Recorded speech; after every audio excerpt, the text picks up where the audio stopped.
Deyirdiniz Əsəd rejimi pisdir. Bəli, pislər biz də pis deyirik.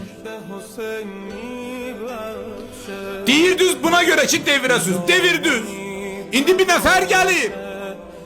Pis dediğiniz rejimin 50 ildə elədiyindən artığını eləyib 3 ayda. Niye demirsiniz pisdir? Çünkü öz tulovuzdur, öz muzdurumuzdur, öz əlaltımızdır, öz nökərimizdir, öz pulumuzdan hazırlayıp gönderdiğimiz silahdaşımızdır, qatilimizdir, killerimizdir. Ona göre ona pis demirsiniz. Və qabağımıza məqsəd qoymuşsunuz. Kim Əli İbn Əbi Talibin imamətini qəbul eləsə öldürəcək. Açıq aşkar deyirlər. Gördünüz də? Çıxdı bunlar. Yayıldı sosyal şəbəkələrdə. Sonra mənfur və məlun simaları, komandirləri çıxdılar dedilər, elədiyiniz cinayətləri sosyal şəbəkələrdə paylaşmayın.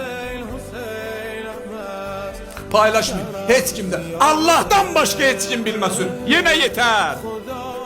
Sosyal şəbəkədə paylaşmamaqla günahın yüngülləşəcək, ya yerin möhkəmləşəcək. And ola Allah'a taxtını sirkəliyirsən. And ola Allah'a rəhbərin dediyi olacaq. Qısa zamanda necə ki artıq başlayıb o deyilənlər və diaqnozlar həyata keçir. Heç kim bilməsin, heç bir sosyal şəbəkədə paylanmasın.